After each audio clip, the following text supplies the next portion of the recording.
And hello everybody, welcome back to the channel guys, I hope you're all well. Before we do get into today's video, as always, please do smash that like button and subscribe to the channel for daily Liverpool content. Guys, in today's video we've got some massive Mo Salah news, we've actually got some pretty big Trent Alexander-Arnold news, and of course Virgil van Dijk news, whilst also going for a bit of transfer activity as we've got a update from Paul Joyce, whilst also going over all the latest Liverpool news from the last 24 hours. So yeah, quite a few bits and pieces to discuss. Of course, not back in action now for a week. I did make a mistake in a recent video stating that we're playing this weekend. I was confused with the Premier League fixtures, but obviously we have now got a kind of week off, which is kind of weird. But yeah, we'll be back in Premier League action again next weekend against Bournemouth.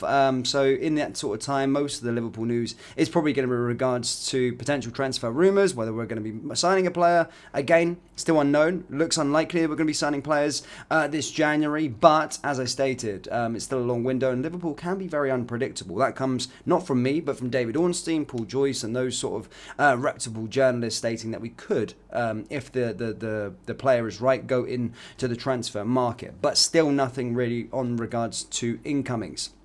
With regards to outgoings, guys, we've got a bit of news with regards, from Paul Joyce, with regards to Luke Chambers. Apparently, Wigan Athletic are interested in signing the Liverpool left-back on a loan till the end of the current campaign. Of course, has been sort of used for cover. I think made 4 appearances so far this season, 3 of those coming in the Europa League, and is keen for game time. So yeah, Wigan looks like a proposed place to go for the player. However, of course, with Belghazi being recalled for a lack of game time, it could be seen as a bit of a red flag from Liverpool. Here's hoping we get reassurance that he is going to be playing, but we'll have to see. He's in a different position. And of course, Jamie Carragher's son, who plays for Wigan, has just been put on loan to Inverness, so it does create space for more players to sort of come in and take up a position. But that's with regards to Luke Chambers. That comes from Paul Joyce, potentially another loan, but here's hoping if he was to go to Wigan, then it would work out. In other news, we've got our sort of dates confirmed or times confirmed for our next round in the FA Cup. Of course, we did beat Arsenal in the 3rd round. We've got a lot easier game in the next one. We're obviously at home this time, and we're going to be going up against either Norwich or Bristol Rovers. Norwich currently around mid-table in the Championship at this moment in time, and then Bristol Rovers are currently mid-table in League One. The 3rd round replay will be played fairly soon. However, we have got our date, time, and sort of TV channel if you're in the UK, of where this is going to be aired. So we are going to be playing one of those 2 teams on Sunday the 28th of January with a 2:30 PM kickoff, obviously UK time. And then if you are in the UK, it's going to be live on ITV1. So here's hoping, of course, that we can progress for another round, and hopefully, as I said, hopefully it's Bristol Rovers or Norwich. Either way, we could probably put a weakened team into that and give our players some well-earned rest. But yeah, it does look as though we are going to be taking all competitions serious this season, which is absolutely beautiful to see. So yeah, that's a bit of news with regards to our FA Cup tie. Again, that 3rd round replay will be obviously played soon, so I'll keep you up to date with who we do end up playing anyway. But it's definitely a doable, or an easy, quote-unquote easy, I don't like to be disrespectful, but an easy 4th round compared to the 3rd round, if you like. Now, with regards to Mo Salah, David Ornstein, as I stated, I do listen to sort of journalists, Paul Joyce, David Ornstein, Fabrizio Romano's. These sort of guys are probably the most reputable within the sort of transfer business and just have a very, very good insight in the clubs. He has provided a bit of news with regards to Mo Salah. A lot of the summer, there was a lot of talk stating that he could leave and he had his head turned towards the Saudi Pro League. However, he has suggested that that Salah still has the appetite to continue competing at the top level of European football with Liverpool for the long-term future, and so a departure is not going to happen at this moment in time. Of course, January wouldn't think so, but it's the summer that we're sort of worried about as Liverpool fans, obviously coming into his final year of his contract. But as stated by David Ornstein, he wants to stay at the top of European football for the foreseeable future and keep competing for Liverpool, and especially if we go on and win the league this year, he will definitely want to be sticking around for that. And you know, all the noise around sort of Jordan Henderson, Roberto Firmino, friends of his who have already gone out to the Saudi Pro League, know that the grass is not always greener. Chasing the bag isn't always greener, and playing at Liverpool is hard to replicate, or just playing at the top level of European football is hard to replicate, and he doesn't want to be playing in that division. It's absolute rank rotten. He can do that 40 if he wants. He's going to be playing for absolutely ages. So that's good news on that front.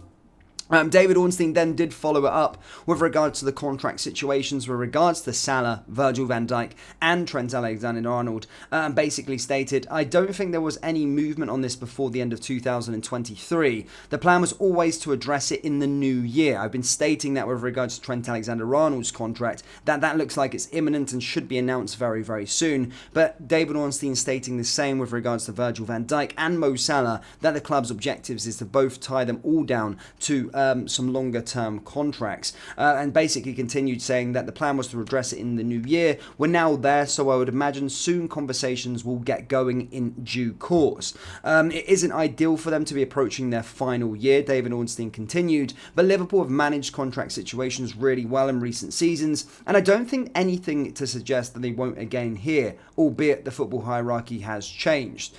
So that is with regards to those three players getting long-term contracts or new contracts. I've known about Trent for a long time, and I knew this was going to be taking place within the new year, but it's good to see also that it looks like talks are going to be ongoing for both Virgil van Dijk and Mo Salah, which is a huge positive. A lot of fans are kind of split.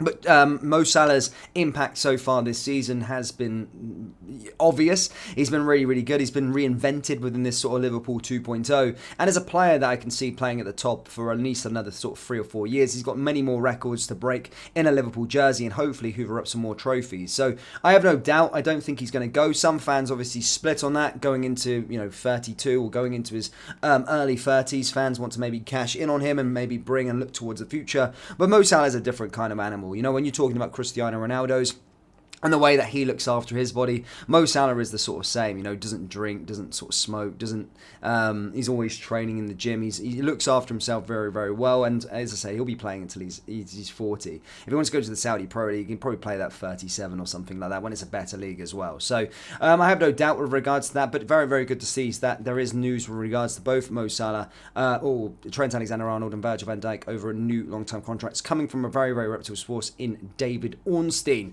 But Liverpool fans, that's all I've really got for you today, guys. It is going to be a fairly quiet time.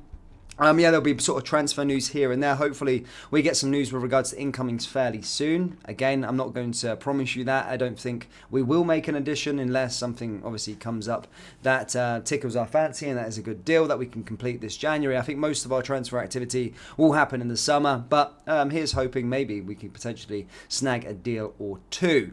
But Liverpool fans, do let me know your thoughts with regards to Mo Salah. Do you want to see him stay at the football club and get a new contract, as David Ornstein has reported? Virgil van Dijk, Trent Alexander-Arnold, let me know your thoughts on them as well. That brings us to the end of today's video. As always, please do smash that like button and subscribe to the channel for daily Liverpool content. Thank you, and I'll see you all next time. Take care. Peace.